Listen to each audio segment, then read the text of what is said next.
नमस्कार दोस्तों, मैं अंकुर उपाध्याय स्वागत करता हूं आप सभी का आपके अपने YouTube channel share market analysis में। बाजार में तूफानी तेजी आते हुए दिख रही है। इजराइल के युद्ध के बाद मंडे को जो गिरावट हुई थी उससे डबल तेजी में हम लौटे हैं।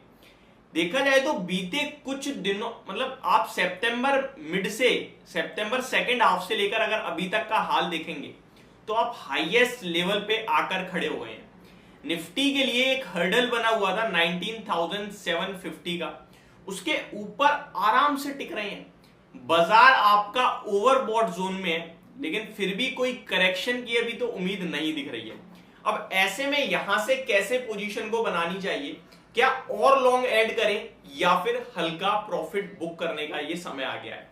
स्टॉक्स जो खबरों में है और आज के दिन बड़ा एक्शन दिखाने वाले हैं, इन सारी चीजों को इस वीडियो के माध्यम से कवर करते हैं। शुरू करते हैं बिना किसी देरी के, एक एक करके सारी चीजें कवर करना।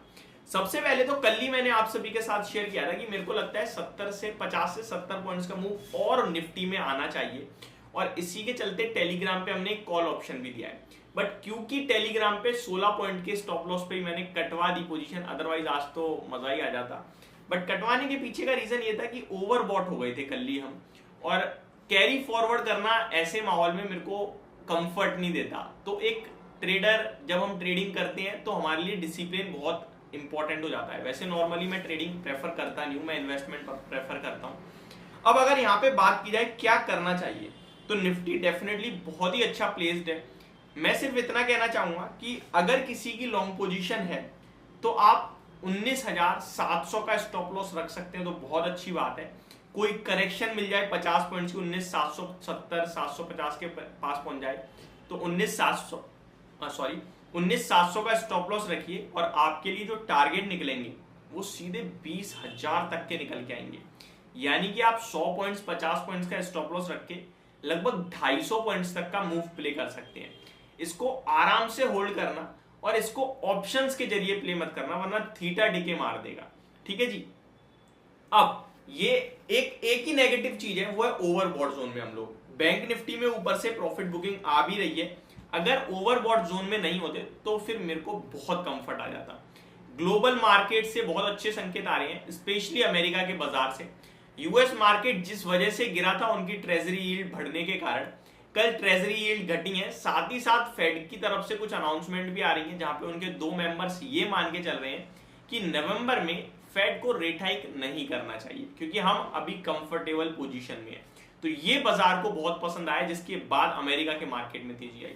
मैं आपको कुछ स्टॉक्स बताना चाहूंगा जो खबरों में है, और उससे भी इंपॉर्टेंट है आज का दिन रिजल्ट सीजन के हिसाब से। बट रिजल्ट्स जो आपके लिए आने वाले हैं वो पोस्ट मार्केट आएंगे, यानी कि बाजार बंद होने के बाद, और रिएक्शन आएगा कल। और अब अर्निंग सीजन शुरू हो गया है, तो अपनी कंपनीज के नंबर्स को थोड़ा अच्छे से चेक करना। बाकी हम तो कंटिन्यू शेयर करेंगे ही करेंगे, और रिजल्ट के ऊपर बाजार ज्यादा रिएक्शन देगा, कंपनी की ग्रोथ पे ज्यादा रिएक्शन देगा, और ग्रोथ तो अच्छी दिख ही रही है।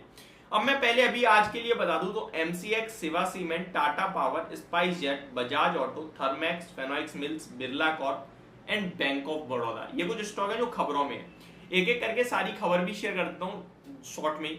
एमसीएक्स खबर में ये कि भैया 16 अक्टूबर से ये न्यू प्लेटफॉर्म पे शिफ्ट होने वाले हैं।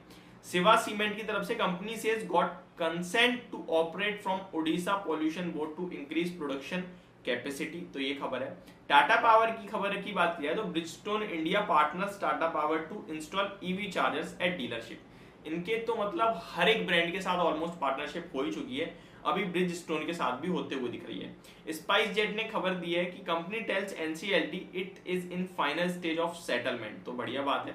बजाज ऑटो की बात की जाए तो triumph motorcycle and Bajaj auto launch scrambler 400X in India at 2.63 lakh rupees, तो ये खबर है। और भी बहुत सारे स्टॉक हैं जो आपके लिए खबरों में आते हुए दिख रहे हैं। बीओबी की बात की जाए तो इनकी एक मोबाइल एप्लीकेशन है, उस पर भी न्यू क्लाइंट से न्यू कस्टमर एडिशन रोक दिया है, तो वो एक अपडेट आते हुए दिख रही है, जो कि नेगेटिव न्यूज है।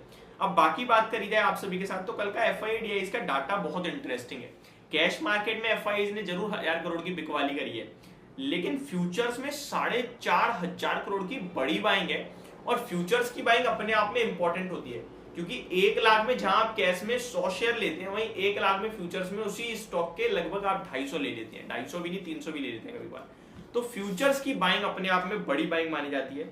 और DIIs तो भैया पैसा अंधा हो रहा है इन पे तो 1963 करोड़ की बाइंग यहाँ आई है, तो बहुत ही अच्छा डाटा दिख रहा है। सेक्टर स्पेसिफिक कोई सेक्टर आपके लिए लाल निशान में नहीं है, सब हरे निशान में, बढ़िया तेजी है। और एडवांस डिक्लाइनिंग रेशियो देखेंगे तो वो कल से भी बेटर है, केवल 264 शेयर्स नेगेटिव है, जिसके सामने 1680 शेयर्स NSE पे पॉजिटिव है। यानी एक गिरने वाले शेयर के सामने ऑलमोस्ट 5 से 6 शेयर्स पॉजिटिव ट्रेड कर रहे हैं इस समय। तो बड़ी तेजी देखने को मिल रही है मार्केट में। Leadership Sharda cropchem, Laxmi chemical, Tanla platform, Welspun India, Welspun corp, ये कुछ भागते हुए दिख रहे हैं। गिरने वालों में bank of Baroda, SW solar, Poly Medicure, OIL, ICICI prudential life insurance, ये कुछ गिरते हुए दिख रहे हैं। वहीं आज बात की जाए मेन चीजों की तो रिजल्ट सीजन शुरू है, TCS, डेल्टा कॉप, और नई कंपनीज की बात की जाए तो जेगल प्रीपेड, सिग्नेचर ग्लोबल एंड एक और कंपनी है सामी होटल्स। इनके नंबर्स आएंगे, जैसे ही आएंगे आपके साथ डेफिनेटली शेयर करूंगा। Thank you so much for watching this video, have a great day guys.